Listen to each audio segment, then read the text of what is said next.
그날은 유난히 쌀쌀한 봄날이었습니다.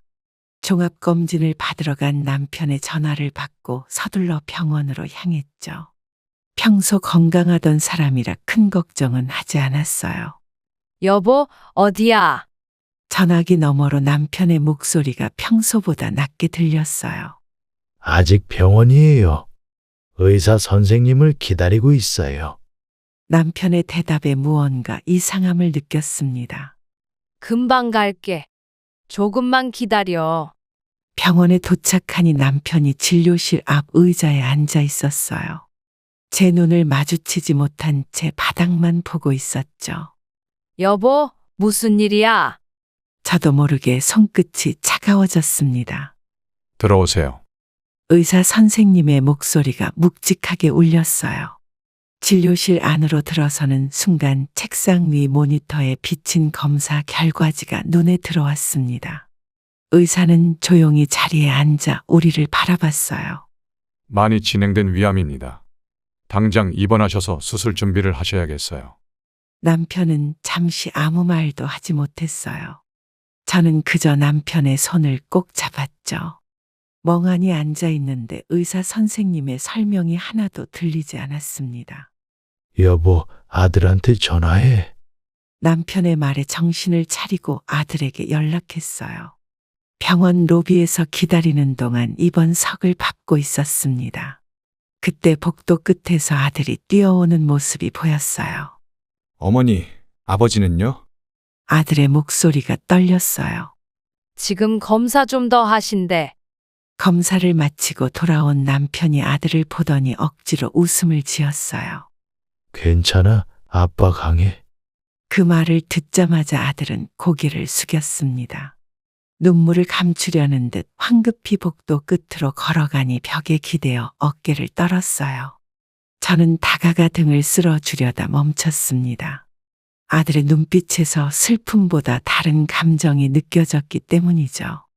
입원실로 올라가는 엘리베이터 안은 조용했습니다. 아들은 자꾸 휴대폰만 쳐다보며 초조해 보였어요. 제 눈을 피하는 듯한 느낌도 들었죠. 아버지 사업장 일은 어떻게 되는 거예요? 갑자기 아들이 입을 열었어요. 지금 그게 중요하니? 저는 놀라서 아들의 표정을 살폈습니다. 아니, 그게 아니라 엘리베이터 문이 열리고 병실로 향하는 복도를 걸었습니다. 간호사가 남편의 상태를 설명하는 동안 아들은 계속 휴대폰을 들여다봤어요.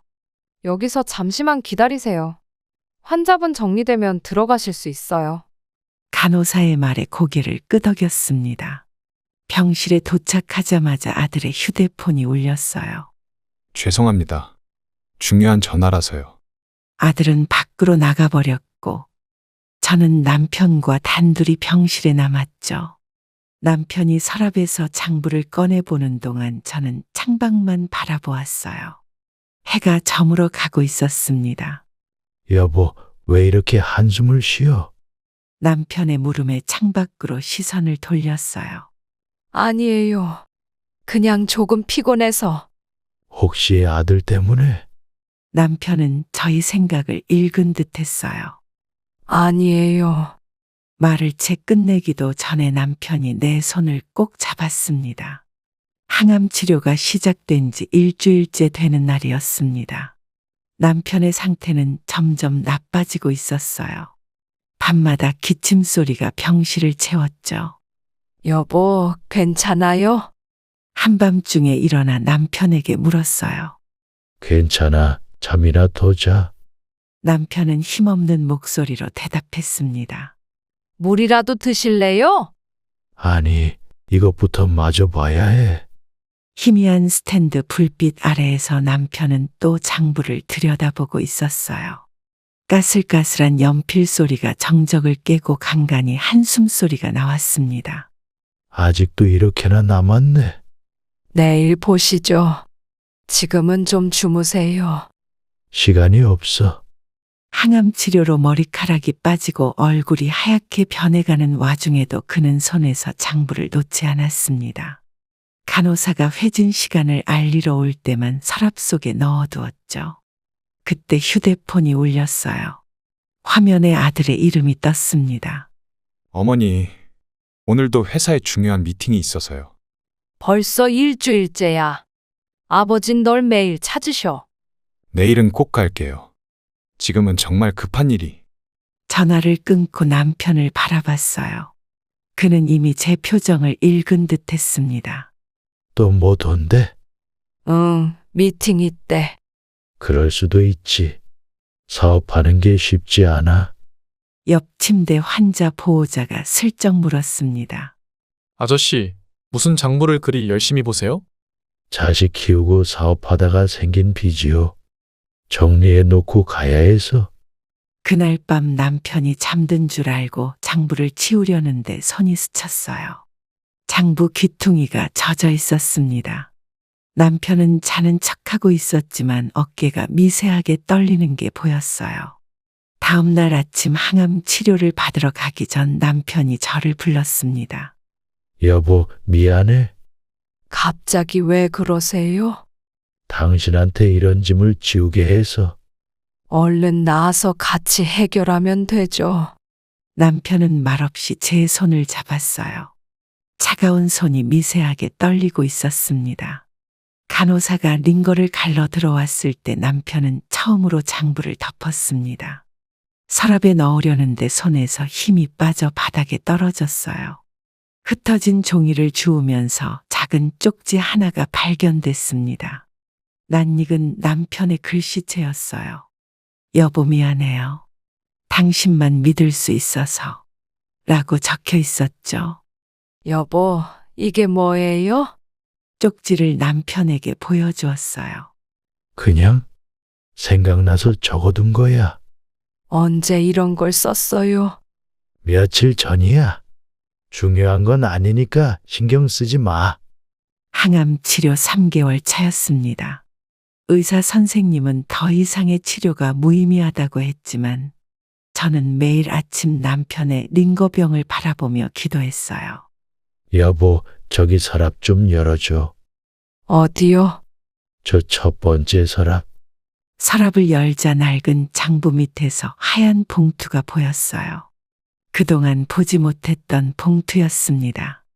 저 봉투 좀 꺼내주겠어? 이거요? 이제 때가 된 것 같아. 봉투 안에는 누렇게 변색된 명함 한 장이 들어 있었습니다. 영식 건설 대표 김영식이라고 적혀 있었어요. 이게 뭐예요? 의아해하며 물었습니다. 내 오랜 친구 영식이야. 대학 동기.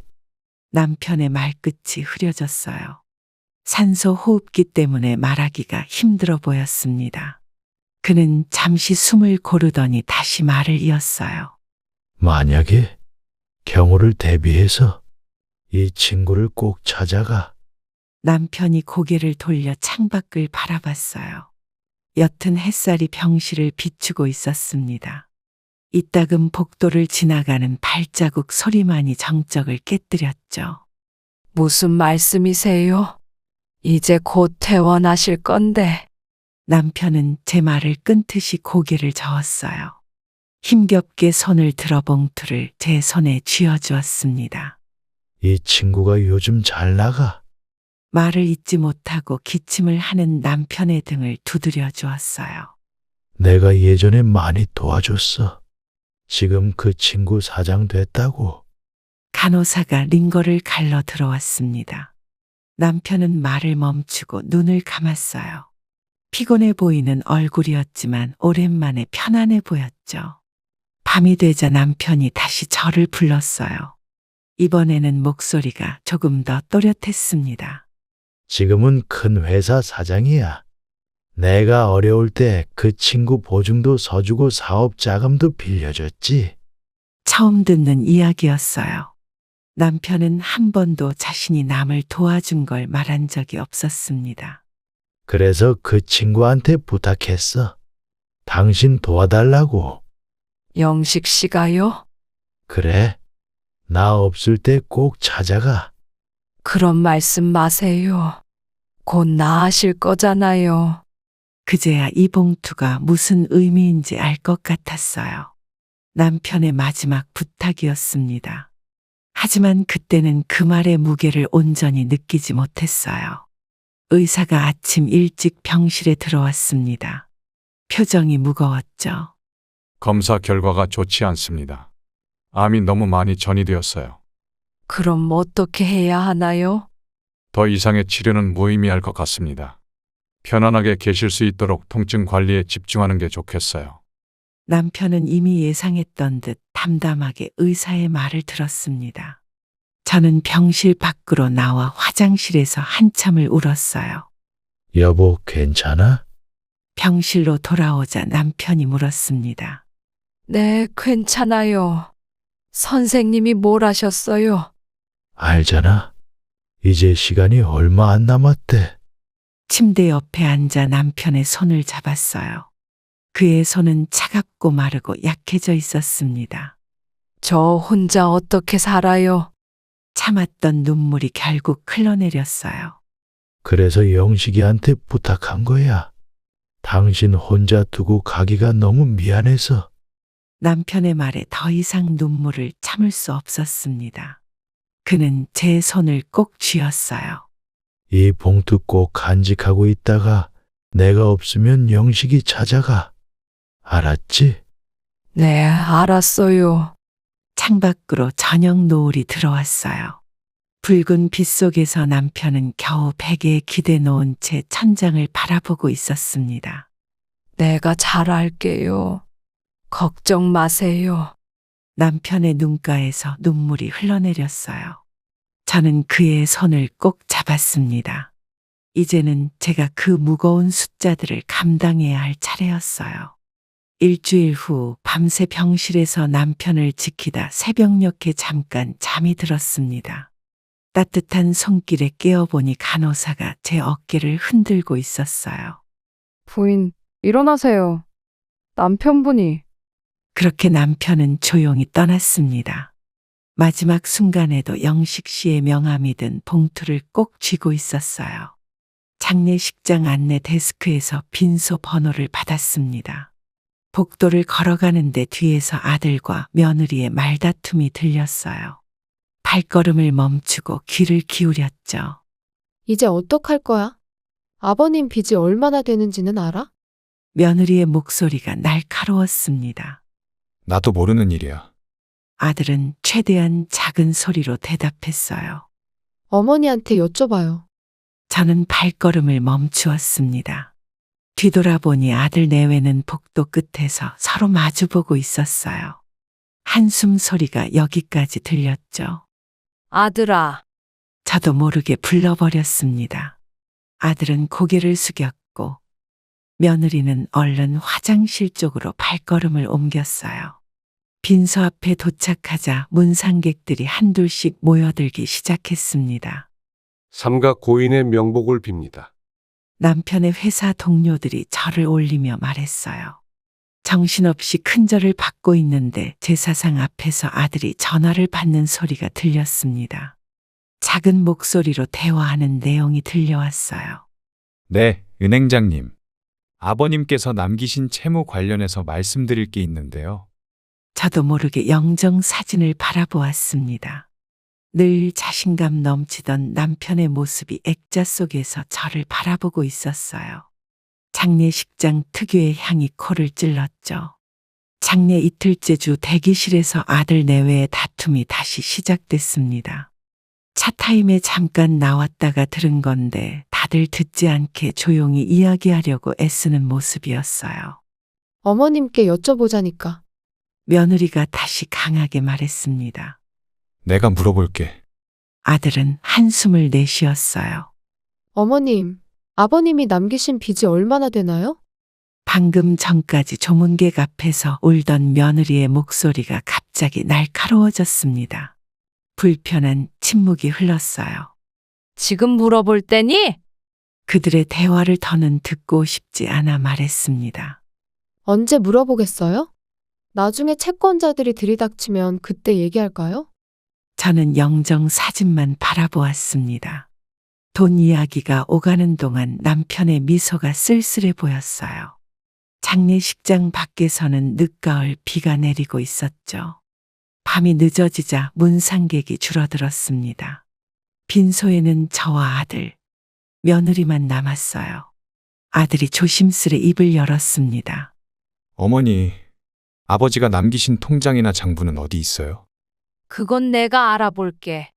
저는 차분하게 대답했어요. 하지만 어머니, 아들이 말을 이으려 했습니다. 네 아버지 가시고 채 일주일도 안 됐는데 그게 그렇게 궁금하니? 아들은 말없이 자리를 피했고 며느리는 한숨을 쉬며 따라 나갔습니다. 빈소에 혼자 남아 향을 피우는데 제사상 꽃이 시들어가고 있었어요. 아침부터 성실을 차리고 있었습니다. 남편이 없는 첫 명절이라 혼자서 차례상을 준비하고 있었어요. 전화기는 계속 꺼놓은 채로 두었죠. 여보, 이번엔 내가 차례상을 차릴게요. 남편 사진을 보며 중얼거렸습니다. 어떻게 챙겨야 하나? 혼자 말하며 마당에 참깨를 널었어요. 바람에 날리지 않게 덮어두고 있는데 현관 초인종이 울렸습니다. 누구세요? 대답이 없었어요. 다시 한번 물었죠. 혹시 아들이니? 그때였습니다. 문을 열자 검은 양복을 입은 남자 셋이 현관문 앞에 서 있었어요. 김철수 씨 사모님 되시죠? 모르는 사람이 제 이름을 부르자 몸이 굳었습니다. 네, 근데 누구? 저희는 대부업체에서 나왔습니다. 고인께서 남기신 채무금으로 찾아뵀습니다. 순간 다리에 힘이 풀렸어요. 마당에 널어둔 참깨가 바람에 날리는 것도 모른 채 그대로 현관문을 닫아버렸습니다. 사모님, 열어주시죠. 이야기 좀 나눕시다. 문 밖에서 노크 소리가 계속됐어요. 저는 그저 벽에 기대어 서 있었습니다. 사모님, 며칠 전부터 연락드렸지 않습니까? 이제 만기가 지났으니. 부엌에서 송편 삶는 냄새가 났습니다. 솥뚜껑을 닫지 못한 채 나온 터라 물이 넘치고 있었겠죠. 하지만 부엌으로 갈 수가 없었어요. 오늘 하루만 시간을 주십시오. 떨리는 목소리로 말했습니다. 문 밖의 남자들은 잠시 속삭거리더니 답했어요. 다음 주까지 기다리겠습니다. 그때까지 연락이 없으시면 알아서 하세요. 발자국 소리가 멀어져 갔습니다. 그제야 숨을 내쉴 수 있었어요. 부엌으로 가보니 송편 삶던 물이 넘쳐 가스레인지가 흠뻑 젖어 있었습니다. 전화기를 켰더니 아들의 부재 중 전화가 여러 통 와 있었어요. 음성 메시지를 확인했습니다. 어머니, 이번 추석은 처가에 가기로 했어요. 죄송합니다. 저는 남편이 남긴 영식 씨의 명함을 꺼내 들었습니다. 이제는 정말 그를 찾아가야 할 때가 된 것 같아요. 영정 사진 앞에서 중얼거렸어요. 보험회사 문을 나서는 발걸음이 무거웠습니다. 10군데가 넘는 보험회사를 찾아다녔지만 답은 모두 같았어요. 빈손으로 집에 돌아갈 수 없었죠. 죄송합니다만 고객님, 연세도 있으시고 담보도 없으신데. 마지막으로 방문한 보험 설계사가 조심스레 말을 꺼냈습니다. 그의 눈빛에서 연민이 느껴졌어요. 사모님, 솔직히 말씀드리면 갚기 위한 대출은 저희가 해드릴 수가 없어요. 제가 일을 하면 갚을 수 있는데요. 마지막 희망을 놓지 않으려 애썼습니다. 그래도 어려우실 것 같습니다. 혹시 따님이나 아드님은 안 계신가요? 고개를 숙인 채 보험회사를 나왔어요. 버스 정류장 벤치에 앉아 지나가는 차들을 바라보는데 가게의 유리창에 구인 광고가 눈에 띄었습니다. 야간 식당 주방보조 구함. 새벽 4시까지 근무 가능하신 분. 망설임 없이 가게 안으로 들어갔어요. 젊은 사장님이 제 이력서를 보더니 고개를 갸우뚱했습니다. 어머님, 힘드실 텐데 괜찮으세요? 괜찮아요. 제가 집에서도 늘 반찬 만들고 했으니까. 근데 밤늦게까지 일하셔야 하는데요. 그래도 괜찮습니다. 주방 가득 기름 냄새가 배어 있었어요. 설거지 싱크대는 녹이 슬어 있었고 바닥은 미끄러웠죠. 하지만 그런 건 문제가 되지 않았습니다. 일단 오늘부터 시작해 보시겠어요? 네, 감사합니다. 앞치마를 두르고 주방으로 들어섰습니다. 사장님이 기본적인 일들을 설명해 주었어요. 설거지랑 야채 손질이 주된 일이세요. 밤늦게 취객들이 많이 오는데 첫날 밤은 정신없이 지나갔습니다. 쉴 새 없이 들어오는 주문에 맞춰 그릇을 씻고 감자를 깎고 마늘을 다듬었어요. 손끝이 베이고 팔이 저려왔지만 멈출 수는 없었습니다. 새벽 4시 마지막 손님이 나가고 셔터가 내려갔어요. 허리를 펴는데 온몸이 쑤셨습니다. 거울에 비친 제 모습이 보였어요. 기름때와 음식 국물이 앞치마에 잔뜩 묻어 있었죠. 어머님, 첫날인데 고생 많으셨어요. 아니에요. 일할 수 있게 해주셔서 감사합니다. 월급은 매주 금요일에 현금으로 드릴게요. 더 좋은 자리 나시면 언제든. 이대로 계속하고 싶습니다. 새벽 공기를 가르며 집으로 걸어왔어요. 발걸음은 무거웠지만 주머니 속 5만 원짜리 한 장이 어떤 희망이 되어 주는 것 같았습니다. 집에 돌아와 보니 현관문 밑으로 종이 한 장이 들어와 있었어요. 사채업자가 남긴 독촉장이었죠. 하지만 이상하게도 더 이상 두렵지 않았습니다. 씻지도 못한 채 바로 이불 속으로 들어갔어요. 잠들기 전 남편 사진을 보았습니다. 여보, 이제 제가 뭐라도 해보려고요. 끔찍하게 피곤했지만 오랜만에 마음이 가벼웠습니다. 내일도 새벽에 일어나 시장에 가야 해요. 오늘 들어올 손님들을 위해 준비해야 할 재료들이 많거든요. 이사를 준비하면서 옷장 정리를 하고 있었습니다. 월세라도 좀 싼 곳을 알아보려고요. 남편의 양복들을 정리하는데 마음이 무거웠어요. 여보, 이제는 정말 작은 집으로 가야겠어요. 남편의 양복 안주머니를 뒤적이다 낡은 봉투 하나가 나왔어요. 그 안에는 4년 전 아들 결혼식 때의 영수증들이 가지런히 정리되어 있었습니다. 호텔 웨딩홀 대관료, 식사 비용, 드레스, 예물, 숫자들이 빼곡했어요. 영수증을 하나씩 펼쳐보니 1,000만 원이 넘는 금액들이 들어있었습니다. 아들의 결혼식 한 달 전으로 기억이 돌아갔어요.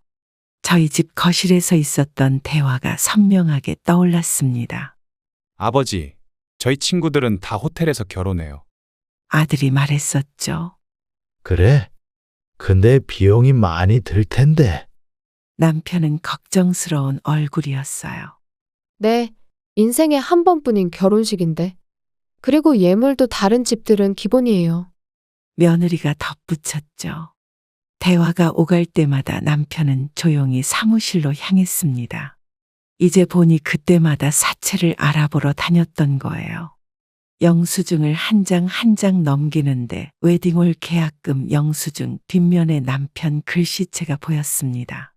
당일 현금으로 지불해야 할 금액이라고 쓰여 있었고 밑에는 6개월 안에 갚아야 라는 메모가 있었어요. 왜 이걸 계속 가지고 계셨을까? 그때 며느리의 목소리가 다시 들리는 것 같았습니다. 어머니, 저희 신혼여행도 유럽으로 가고 싶은데 애들이 다 그렇게 간대요. 차마 말릴 수가 없었죠. 딸도 아닌 왜 아들만 키웠는데 남편도 저도 아들의 행복을 위해서라면 뭐든 해주고 싶었으니까요. 결혼식장에서 찍은 가족 사진도 나왔습니다. 활짝 웃고 있는 아들과 며느리 그리고 그 뒤에 선 남편과 저희 모습이었어요. 철수 씨네는 역시 다르네요.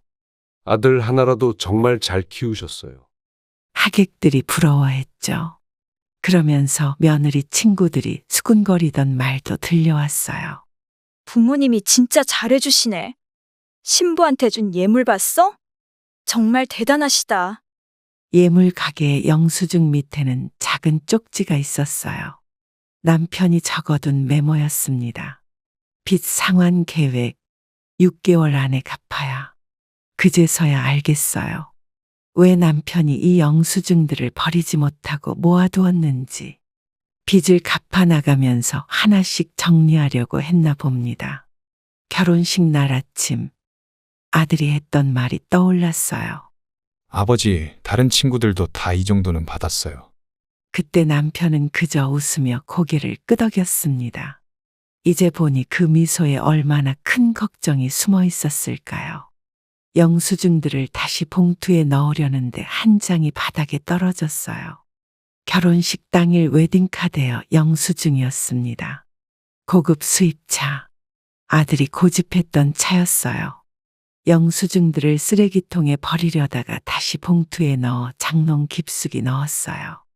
이것마저 버리면 남편의 마지막 흔적을 지우는 것만 같아서였죠. 이웃집 순자 씨를 통해 며느리가 임신했다는 소식을 들었습니다. 야간 식당에서 일하다 말고 잠시 주방 밖으로 나와 전화를 걸었어요. 가슴이 두근거렸죠. 여보세요? 오랜만에 듣는 아들의 목소리였습니다. 얘야, 임신했다면서. 축하한다. 네? 누가 말씀하셨어요? 아들이 놀란 목소리로 물었어요. 그건 중요하지 않지. 몸 관리 잘해야 돼. 통화는 거기서 끝났습니다. 일부러 끊은 건지 실수로 끊긴 건지 알 수 없었어요. 주방으로 돌아와 감자를 깎으면서 생각했죠. 이제 할머니가 되는구나. 사장님이 제 표정을 살피며 물었습니다. 어머님, 무슨 좋은 일 있으세요? 얼굴이 환하신데. 손주가 생길 것 같아요. 아이고, 축하드립니다. 그럼 이제 그만두셔야 하는 거 아니에요? 아니요, 더 열심히 해야죠. 며느리의 소식은 그 후로 이웃을 통해서만 들을 수 있었습니다. 전화를 걸어도 대부분 받지 않았어요. 출산 예정일이 다가올 무렵 야간 식당 일을 마치고 병원 근처를 서성였습니다. 옛날에 남편 병간호할 때 자주 왔던 병원이었어요. 간호사들의 분주한 움직임이 보였죠.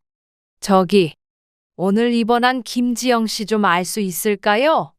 안내 데스크에 조심스레 물었습니다. 환자분 보호자 되세요? 네, 시어머니인데요. 아, 네. 503호실이에요. 지금 진통이 시작돼서 곧 분만실로 이동할 예정입니다. 급한 마음에 엘리베이터를 타고 5층으로 올라갔습니다. 503호실 앞에 서자 아들의 목소리가 들렸어요. 조금만 참아. 곧 의사 선생님이 오실 거야. 발걸음을 멈췄습니다. 아들 내외가 저를 원하지 않는다는 것을 알고 있었어요. 병실 문 앞에서 망설이고 있는데 간호사가 분만실 카트를 밀고 왔습니다. 잠시만요. 지금 환자분 모시러 왔습니다. 문이 열리고 며느리가 카트에 실려 나왔어요. 얼굴이 창백했지만 예쁜 모습 그대로였습니다. 저는 기둥 뒤로 몸을 숨겼어요. 아들이 며느리의 손을 잡고 따라 나왔습니다. 둘 다 저를 보지 못했어요. 그들이 엘리베이터를 타고 내려간 후 병실 앞으로 다가갔습니다. 문 앞에서 아들 내외의 대화가 들렸어요. 어머니한테는 연락 안 했지? 당연하지. 지금 우리 처지에 아기 키우기도 버거운데 빚 갚아달라고 할까봐 연락 안 했어요. 물 한 모금도 마시지 못한 채 준비해 간 미역을 쓰레기통에 버리고 병원을 나왔습니다. 아침 햇살이 밝아오고 있었어요. 야간 식당으로 가는 버스를 타면서 생각했죠. 이제 내가 할 수 있는 건 멀리서 지켜보는 것뿐이구나. 일주일 후 며느리에게서 아기 사진이 담긴 메시지가 왔습니다. 어머님, 귀엽죠? 제가 찍었어요. 사진 속 아기는 자그마한 주먹을 쥐고 자고 있었어요. 주름진 이마와 도톰한 볼이 남편을 닮았더군요. 한참을 들여다보다 답장을 보냈습니다. 그래, 축하한다. 이름은 뭐라고 지었니? 그 답장은 오지 않았어요. 밤 12시가 넘은 시간, 조용한 거리를 걸으며 문득 아기 생각이 났어요. 이름도 모르는 손주를 언제쯤 다시 볼 수 있을까? 그런 생각으로 걷는데 사장님이 전해준 도시락이 가방 안에서 무거웠습니다. 어머님, 이 도시락 좀 가져가세요. 남은 거 치우시는 것보다 낫잖아요. 아니에요. 제가 치울게요. 손주도 있으시잖아요. 우리 가게 음식 맛있다고 하시더라고요. 거절할 수 없었어요. 그 도시락을 누구에게 전해줄 수도 없다는 걸 알고 있었지만 사장님의 따뜻한 마음을 뿌리칠 수 없었죠. 새벽거리는 조용하기만 했습니다. 간간히 택시만 지나가고 술 취한 사람들의 웃음소리가 멀리서 들려왔어요. 걷다 보니 아들이 사는 아파트가 보이기 시작했습니다. 저도 모르게 발걸음이 느려졌어요. 115호 창문에 불이 환하게 켜져 있었습니다. 새벽 2시가 다 되어 가는데 불이 켜져 있다니. 아기가 잠을 못 이루나 봐요. 며느리도 힘들겠죠. 아파트 경비실 앞 벤치에 앉았습니다. 도시락이 식기 전에 누군가에게 전해줄 수 있다면 좋을 텐데. 창문을 바라보며 생각했어요. 그때 경비 아저씨가 다가왔습니다. 아줌마, 거기서 뭐 하세요? 순찰 돌던 경비 아저씨의 목소리에 깜짝 놀랐어요. 아, 좀 쉬어가려고요. 이 시간에 위험한데. 누구 찾아오셨어요? 아니에요. 그냥 지나가는 길인데. 경비 아저씨는 수상한 눈빛으로 저를 바라보았습니다. 밤중에 도시락을 들고 아파트 벤치에 앉아있는 할머니가 보이는 건 분명 이상했겠죠. 핸드폰을 꺼내 아들의 번호를 눌렀다가 다시 지웠어요. 이 시간에 전화하면 놀랄 테니까요. 저도 모르게 경비 아저씨에게 물었어요. 저기, 115호에 사는 분들 알아요? 네. 갓난 아기가 있는 집 말씀이세요. 네, 아기가 아직 어리죠. 1달 됐나? 밤마다 울어서 옆집에서 민원도 들어왔어요. 경비 아저씨의 말에 가슴이 아팠습니다. 며느리는 밤마다 아기 달래느라 힘들 텐데 민원까지 들어오고 도와주고 싶어도 그럴 수가 없네요. 혹시 그 집에 뭐 전해주실 거라도 있으세요? 경비 아저씨가 물었어요.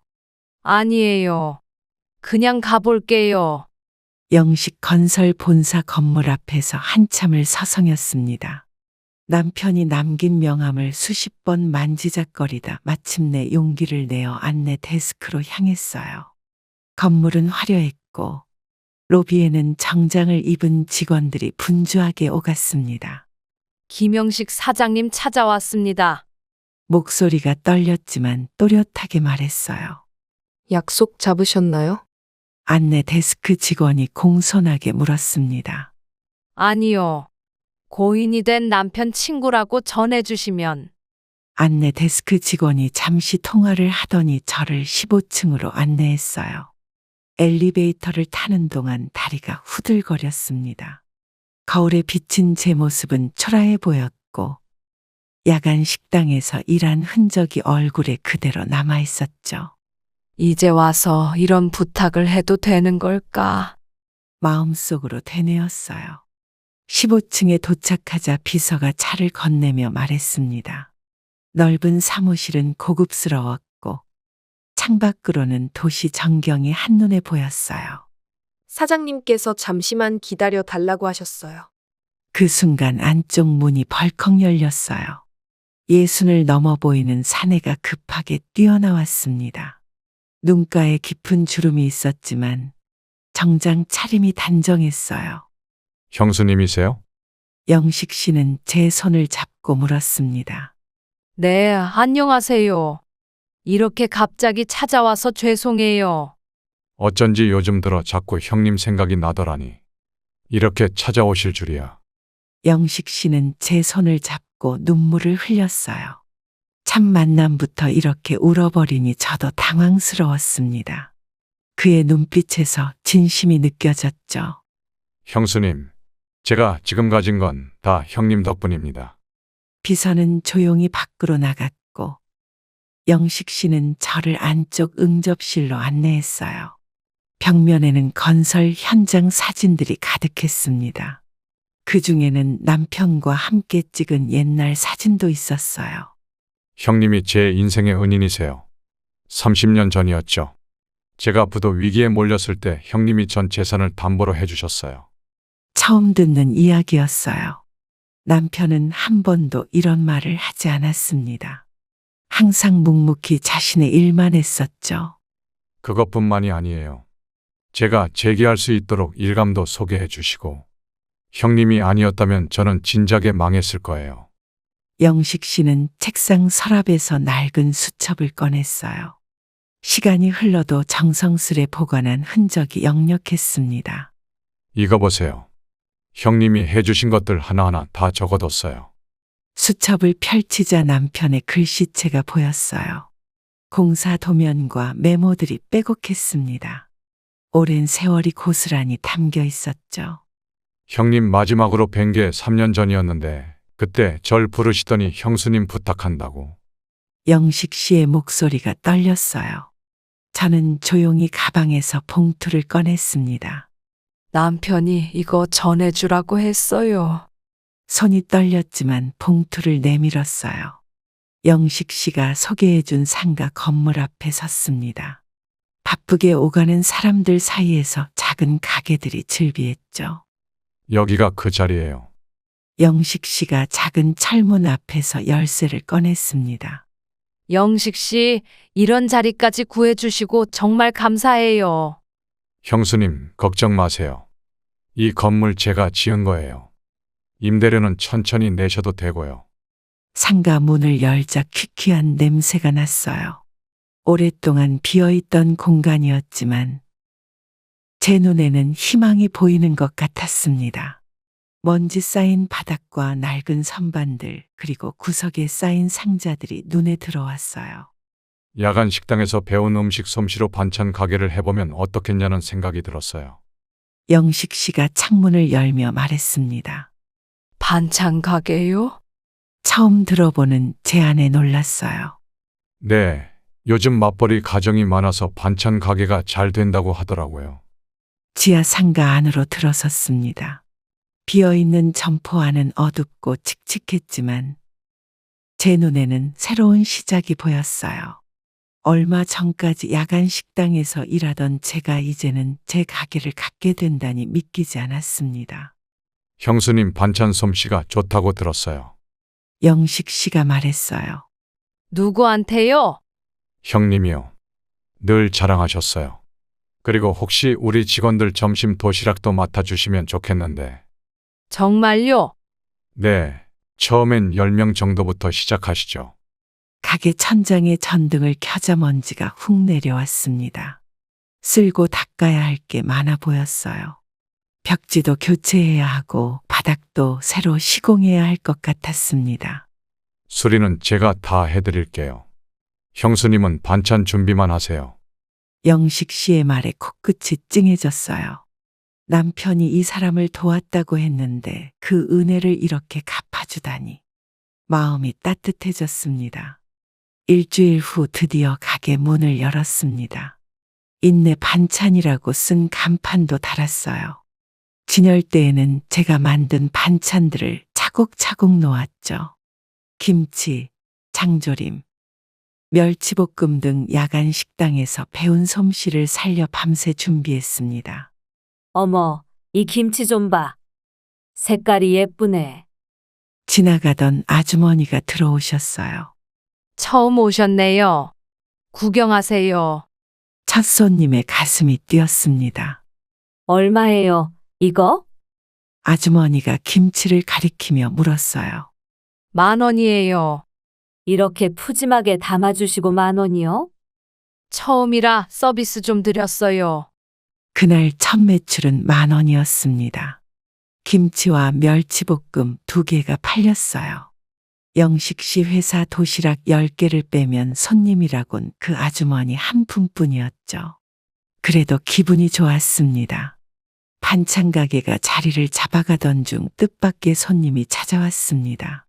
오전부터 바빴던 터라 문 열리는 소리에 고개도 들지 않고 인사했어요.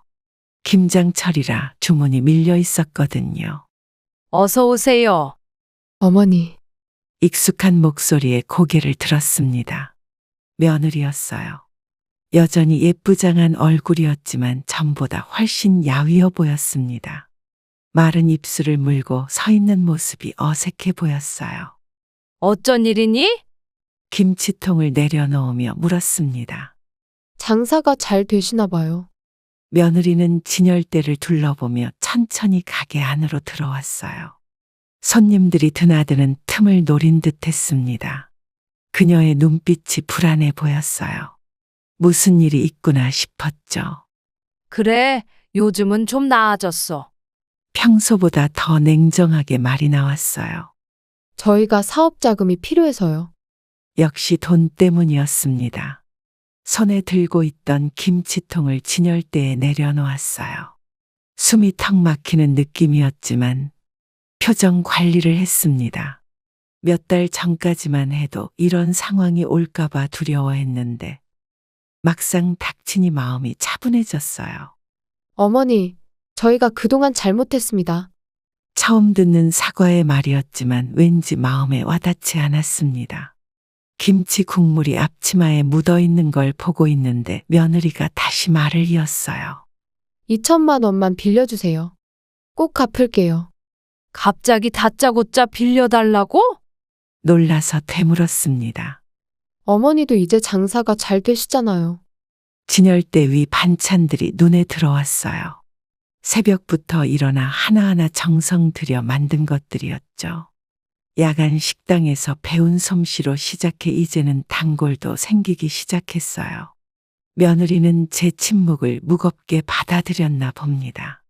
제발 이번 한 번만 도와주시면. 너네 아버지 돌아가셨을 때는 어디 있었니? 참았던 말이 터져 나왔어요. 그건 며느리의 얼굴이 굳었습니다.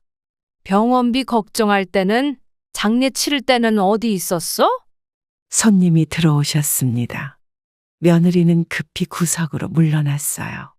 얼굴이 창백해 보였습니다. 멸치볶음 주세요. 네, 얼마나 드릴까요? 손님의 주문을 받으면서도 가슴이 쿵쿵 뛰었습니다. 지금껏 참아왔던 감정이 복받쳐 올라왔어요. 아줌마, 오늘 김치는 다 팔렸나요? 네, 조금 있다가 새로 나올 거예요. 손님이 나가고 나자 며느리가 다시 앞으로 나왔습니다. 눈가가 붉어져 있었어요. 뭔가 말하려는 듯했지만 제가 먼저 입을 열었습니다. 미안하다는 말이 늦었구나. 이제는 내가 안 된다고 할 차례야. 며느리의 얼굴이 굳어졌어요. 아마 이런 반응은 예상하지 못했나 봅니다. 지금까지 저는 항상 다 들어주는 어머니였으니까요. 장사가 잘 되신다고 들었는데. 억울한 듯 말했어요. 그래, 잘 돼. 근데 그건 내 돈이야. 어머님, 너들이 나를 병원 앞에서 내쫓았을 때 그때 생각해봤다. 그렇게 며느리는 아무 말 하지 않고 자리를 떠났습니다. 어느 날 갑자기 손주 돌잔치를 한다며 아들 내외에게서 연락이 왔습니다. 저녁이 되어 가게 문을 닫으려는데 핸드폰이 울렸습니다. 화면에 뜬 이름은 며느리였어요. 한참을 망설이다 전화를 받았습니다. 초대장 받으셨죠? 며느리의 목소리가 경직되어 있었어요. 방금 봤다. 되도록 감정을 드러내지 않으려 했습니다. 이번에 호텔에서 하거든요. 돈 이야기부터 하는 거니? 현금으로 준비하시는 게 좋을 것 같아요. 믿을 수 없었어요. 첫 손주의 돌잔치 초대장을 보내고는 축의금 이야기부터 꺼내다니 목구멍까지 올라온 말을 삼켰습니다. 얼마 정도? 말을 잇지 못하고 물었어요. 보통 100만 원 정도는 하시더라고요. 망설임 없이 답했습니다. 진열대에 올리려던 김치통을 그대로 내려놓았어요. 숫자를 듣자 귀가 따가웠습니다. 지금 겨우 가게가 안정되기 시작한 상황에서 100만 원이라니. 아직도 남편이 남긴 빚을 갚아나가고 있는데 말이죠. 알았다. 일단 끊어. 네, 고맙습니다. 더 이상 말을 잇지 못하고 전화를 끊었습니다. 초대장을 다시 펼쳐보니 호텔 연회장 약도가 그려져 있었어요. 남편과 함께 갔던 호텔이었습니다. 아들 결혼식 때 빚을 내서 예물을 해주고 신혼여행을 보내준 그곳. 그때부터 시작된 빚이 아직도 남아있는데 말이에요. 단골 손님이 들어오셨습니다. 억지로 미소를 지었어요. 아줌마, 오늘은 왜 이렇게 표정이 안 좋으세요? 아니에요. 멸치볶음 새로 했는데 한번 보세요. 손님은 멸치볶음을 살피시다가 제 앞에 놓인 초대장을 보셨어요. 분홍색 봉투가 눈에 띄었나 봅니다. 어머, 손주 돌잔치 하시나 봐요?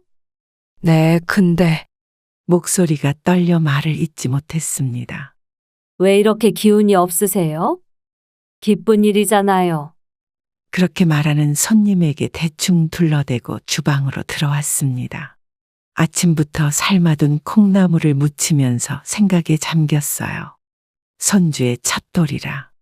정말 가고 싶긴 했지만 이렇게 돈부터 요구하는 모습에 마음이 상했습니다.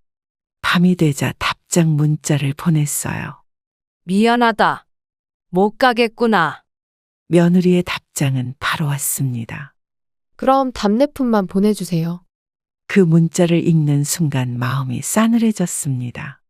손주의 첫돌을 보지 못하는 게 서운하기도 했지만 한편으로는 후련했어요.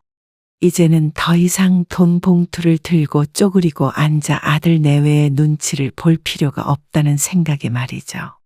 반찬 가게에 자주 오는 할머니들과 친해졌습니다. 오늘도 어김없이 오후 3시 손님이 뜸한 시간에 그분들이 찾아오셨어요. 세 분 모두 제 또래로 남편을 먼저 보낸 처지가 같았죠. 영감 제사 지내려고 오징어채 사러 왔어. 홍순이 할머니가 가게에 들어서며 말씀하셨습니다. 얼마나 필요하세요? 진열대에서 오징어채를 꺼내며 물었어요. 조금만 줘. 혼자 먹을 거야. 제사상을 차리시는데 아들들이 안 와요? 궁금해서 물었습니다. 아이고, 다들 바쁘다고 그러네. 홍 할머니는 한숨을 쉬셨어요. 그때 김명자 할머니가 들어오셨습니다. 양손에는 막걸리 2병이 들려 있었어요. 평소 꼿꼿하게 다니시던 분인데 오늘은 조금 힘이 없어 보였습니다. 이거 한잔하면서 이야기 좀 하자. 김 할머니가 막걸리를 들어 보이셨어요. 가게 뒤편에 작은 평상이 하나 있었습니다. 거기서 종종 단골 할머니들과 막걸리 한 잔씩 나누곤 했어요. 오늘은 특별히 일찍 가게 문을 닫기로 했습니다. 명자야, 니는 아들하고 연락해. 홍 할머니가 막걸리 잔을 들며 물으셨어요. 끊은 지 오래야. 돈 빌려달라는 전화만 오는 걸 받았다가 큰일 나. 평상 위에 김치 한 접시를 내놓았습니다. 둘러앉은 할머니들의 표정이 무거웠어요. 이런 시간이 때론 치유가 되는 것 같습니다. 비슷한 아픔을 나누는 시간이니까요. 우리 아들은 결혼하고 나서 얼굴도 안 비추더니. 김 할머니가 말끝을 흐렸습니다.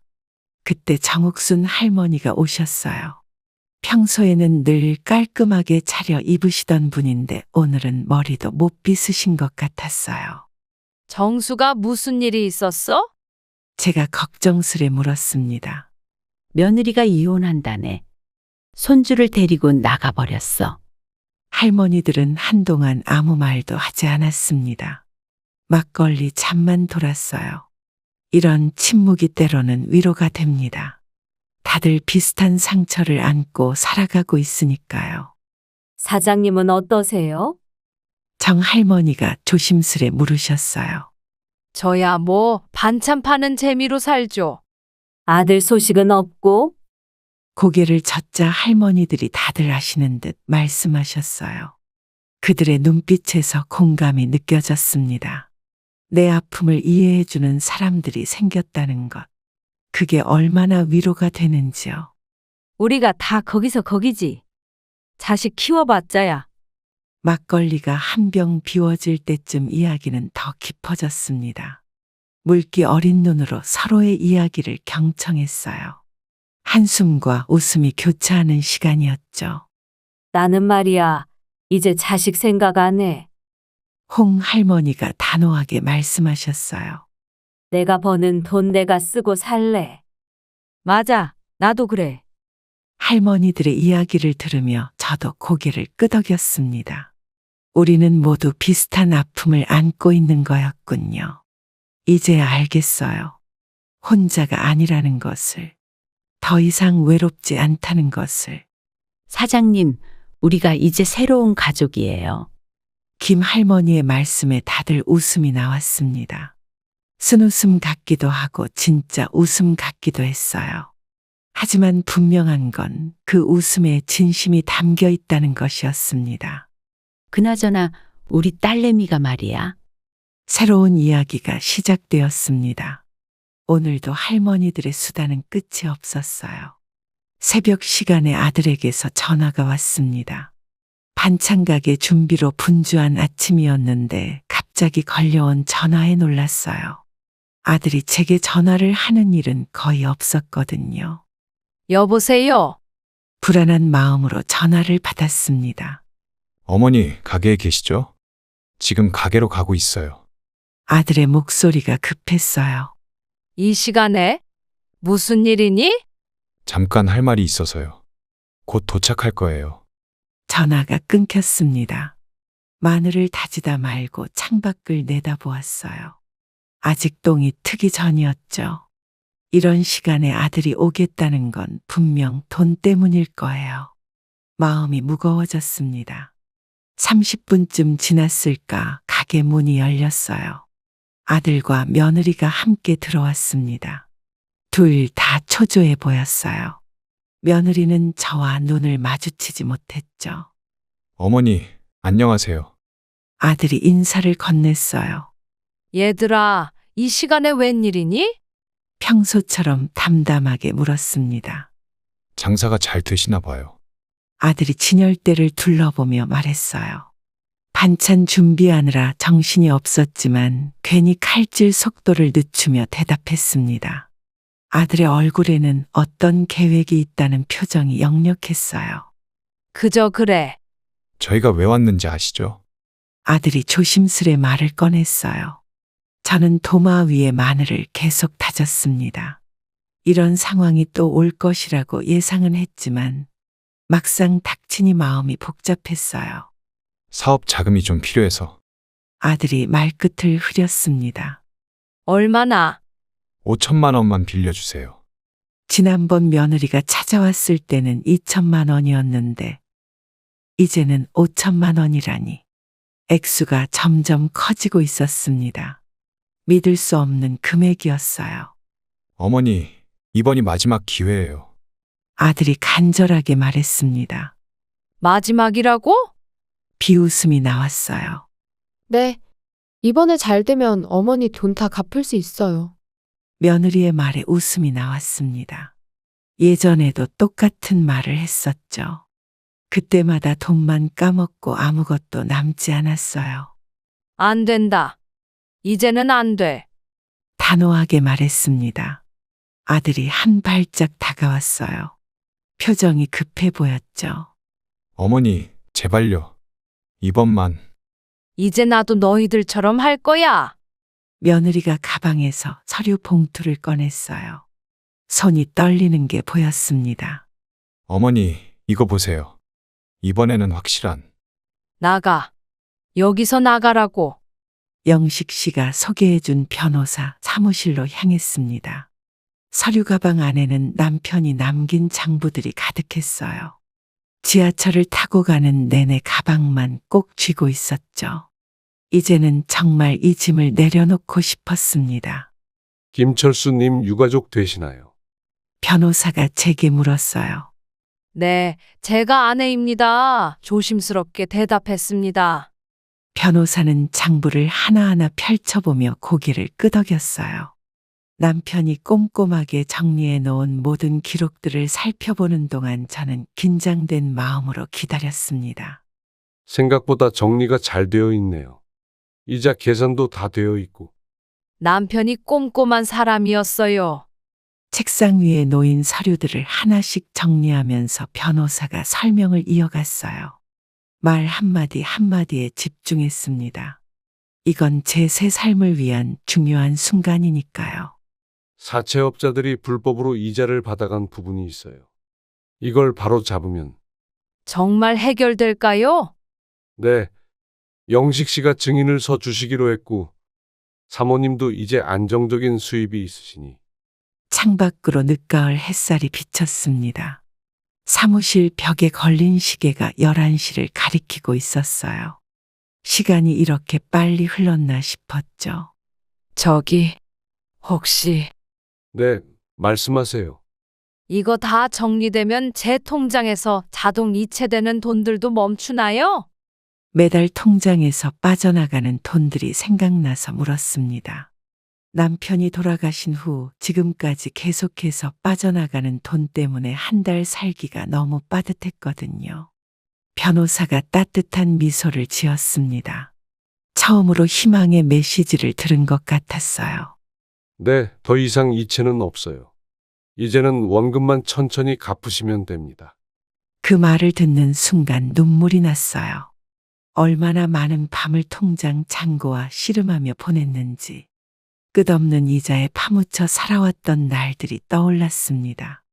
자, 여기 서명해 주세요. 도장을 찍으려는데 손이 떨렸습니다. 이 한 번의 서명으로 그동안의 불안과 공포에서 벗어날 수 있다니 믿기지 않았어요. 마지막 서류에 도장을 찍으면서 남편의 얼굴이 떠올랐어요. 여보, 이제 다 해결됐어요. 라고 말하고 싶었습니다. 이제 끝났습니다. 정말인가요? 네, 이제 사채업자들이 찾아올 일 없을 거예요. 사무실을 나오는데 영식 씨가 기다리고 계셨어요.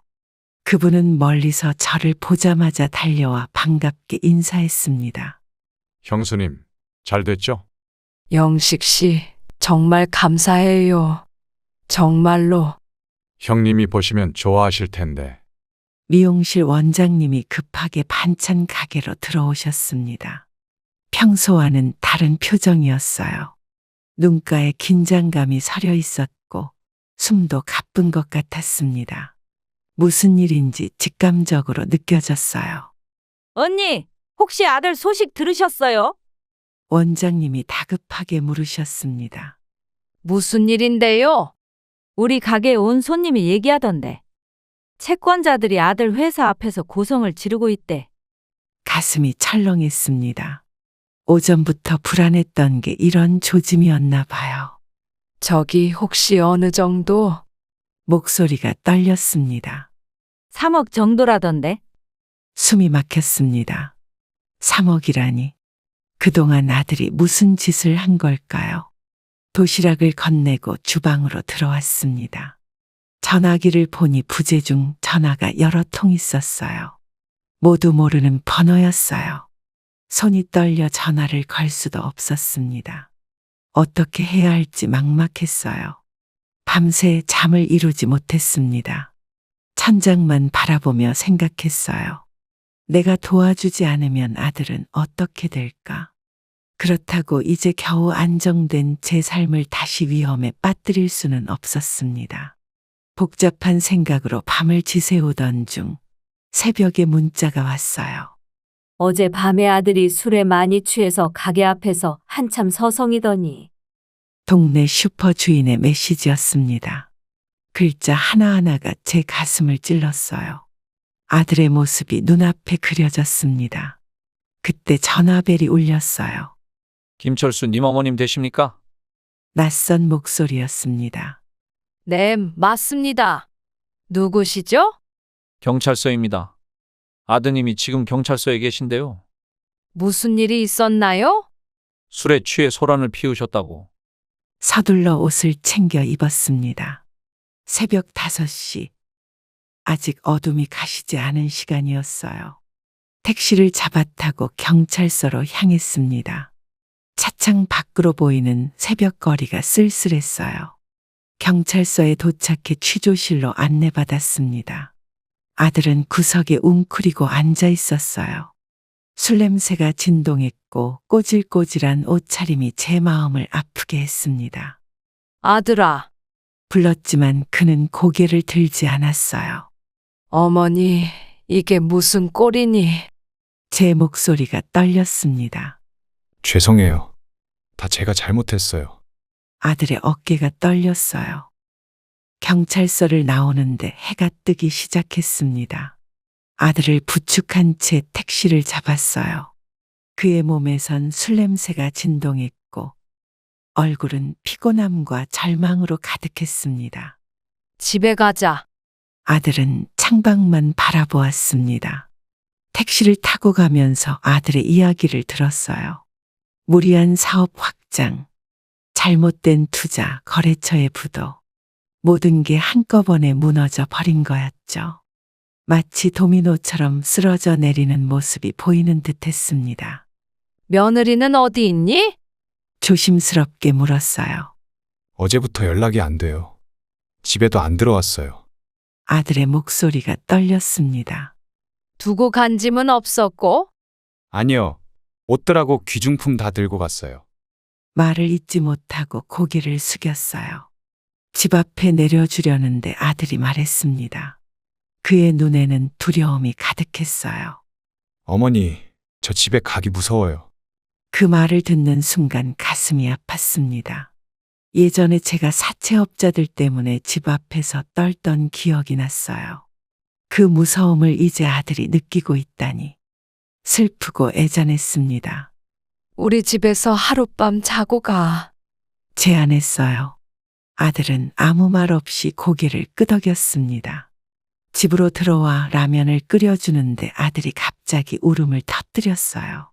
어릴 적 무릎을 다쳤을 때처럼 어깨를 들썩이며 울었습니다. 어머니, 저 이제 어떻게 살아요? 그의 모습이 어린아이 같았어요. 살다 보면 이런 날도 있는 거야. 제가 감정을 추스르며 말했습니다. 죄송해요. 그동안 너무 잘못했어요. 아들의 목소리가 갈라졌어요. 라면이 다 익었습니다. 아들 앞에 내려놓으며 말했어요. 따뜻한 음식이 아들의 마음도 데워주길 바랐죠. 먼저 밥부터 먹어. 배고프지? 어머니, 아들은 라면만 빤히 쳐다보고 있었어요. 니는 돈 때문에 도망가지 않았어? 아버지는 끝까지 책임지려고 했던 사람이야. 아들의 눈에서 눈물이 흘렀습니다. 술에 취했는지 진심으로 우는 건지 알 수 없었어요. 그의 어깨가 떨리는 모습이 남편과 겹쳐 보였습니다. 저도 도망가고 싶지 않았어요. 그럼 왜 그랬어? 어머니가 떠올라서요. 어머니도 그렇게 혼자 고생하시니까. 그의 말에 제 마음도 아팠습니다. 갑자기 조용해졌어요. 밖에서는 가끔 택시가 지나가는 소리만 들렸습니다. 방 안에는 라면 국물이 식어가는 소리만 가득했죠. 어머니, 저 이제 어떡하죠? 아들이 다시 물었어요. 처음부터 다시 시작하면 되지. 처음부터요? 아들이 고개를 들었어요. 그래, 내가 그랬던 것처럼. 네 아버지가 그랬던 것처럼. 아들은 조금씩 숟가락을 들었어요. 이제 라면이 거의 불었지만 그래도 한 젓가락씩 먹기 시작했습니다. 그 모습이 어릴 적 밥을 먹던 아들과 똑같았어요. 어머니도 이렇게 힘드셨나요? 문득 아들이 물었습니다. 당연하지. 근데 봐라. 이렇게 반찬 가게라도 하면서 살고 있잖아. 아들이 새벽 5시에 일어나는 소리가 들렸습니다.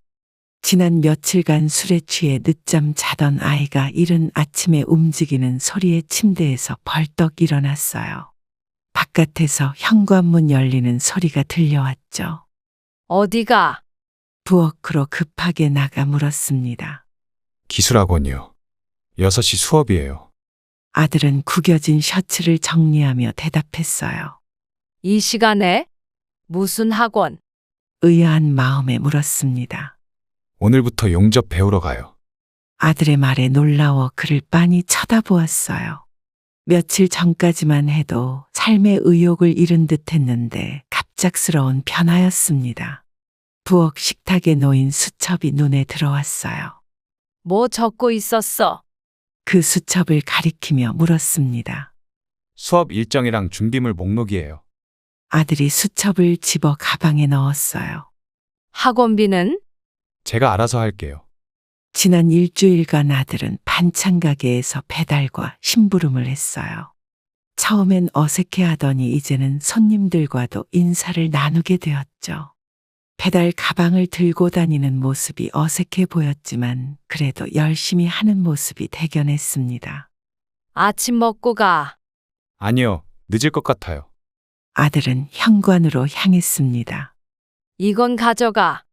김밥 한 줄을 도시락통에 담아 건넸어요. 감사합니다. 현관문이 닫히고 발자국 소리가 멀어졌어요. 창문으로 보니 아들이 버스정류장으로 뛰어가는 모습이 보였습니다. 등 뒤로 햇살이 비치는 모습이 왠지 희망적으로 느껴졌어요. 반찬 가게 문을 열고 준비를 하다가 옆 가게 미용실 원장님이 들어오셨습니다. 평소처럼 김치와 멸치볶음을 사러 오신 거였어요. 언니, 아드님 요즘 달라지셨어요? 원장님이 호기심 어린 눈으로 물었습니다. 네, 기술학원 다닌대요. 용접이요? 그거 배우면 돈 잘 번다던데. 진열대를 정리하면서 생각에 잠겼습니다. 아들이 처음으로 자기 길을 찾아가는 것 같아 마음이 놓였어요. 남편을 잃고 빚더미에 앉았을 때처럼 아들도 이제 자신의 위기를 극복해 나가는 걸까요? 점심시간에 아들에게서 전화가 왔습니다. 평소와 다른 활기찬 목소리였어요. 어머니, 저 첫날인데 벌써 용접 봉도 잡아봤어요. 조심해서 해. 다치지 말고. 손이 덜덜 떨렸는데 선생님이 처음 치고는 괜찮대요. 수화기 너머로 들리는 아들의 목소리가 설레는 마음에 저도 웃음이 나왔습니다. 오랜만에 듣는 희망찬 목소리였어요. 저녁이 되어 아들이 가게에 들렀습니다. 까맣게 그을린 얼굴로 들어왔는데 젊은 시절 공사장에서 일하고 돌아온 남편의 모습이 겹쳐 보였어요. 어머니, 이거 보세요. 용접 연습한 철판을 보여주었습니다. 서툴지만 반듯한 선이 그어져 있었어요. 처음 치고는 꽤 괜찮아 보였습니다. 선생님이 솜씨가 있대요. 내일은 더 잘할 수 있을 것 같아요. 밥은 먹었니? 네, 학원에서 도시락 먹었어요. 맛있었어요. 감사합니다. 아들아. 어머니, 제가 이제 아버지 같아질 수 있을까요? 매주 월요일 아침 영식 씨 회사로 보낼 반찬을 준비했습니다. 이제는 제 일상이 된 일이에요. 싱싱한 채소를 골라 김치를 담그고 멸치볶음도 새로 만들었죠. 정성껏 준비한 반찬통을 정리하고 있는데 영식 씨가 반찬통을 들고 가게로 들어왔어요. 아이고, 어머님 또 이러시면 어떡해요? 영식 씨가 머쓱한 표정으로 말했습니다. 뭐 이런 걸 가지고 그래요? 지난주에도 말씀드렸잖아요. 이러실 필요 없다고. 이게 뭐라고요? 당신이 우리 도와준 것에 비하면 아무것도 아니죠. 영식 씨는 쑥스러운 듯 고개를 저었어요. 하지만 빈 반찬통은 어김없이 들고 왔죠. 그의 눈빛에는 감사함이 가득했습니다. 사실 우리 직원들이 매주 기다린대요. 반찬이 맛있다고. 맛있다 못해 은혜롭다네요. 영식 씨를 찾아가길 잘했어요. 그 사람 덕분에 이제는 숨통이 좀 트이네요. 유리창 너머로 햇살이 비쳤습니다. 창가에 앉아 계속 이야기를 했죠. 마음속에 담아두었던 이야기들이 술술 나왔어요. 당신이 늘 걱정하던 아들도 이제야 정신을 차렸어요. 돈 욕심에 눈이 멀어 이 지경까지 왔지만 이제는 달라질 거예요. 삶이란 참 이상한 것 같습니다. 당장은 견디기 힘든 상황이 나중에 보면 또 다른 시작이 되더군요. 남편이 떠나고 빚더미에 앉았을 때 저는 세상이 무너진 줄 알았어요. 그때는 내일도 없을 것 같았습니다. 하지만 이제는 제 살 길을 찾았고 돈 때문에 등 돌렸던 자식도 자기 길을 찾아 열심히 살고 있어요. 억지로 잡으려 하지 않으니 오히려 더 가까워진 것 같네요. 인생에는 답이 없다지만 한 가지 배운 게 있다면 그냥 하루하루 최선을 다하다 보면 언젠가는 길이 보인다는 거예요. 그럼 오늘도 행복한 하루 되시길 기원하겠습니다. 감사합니다.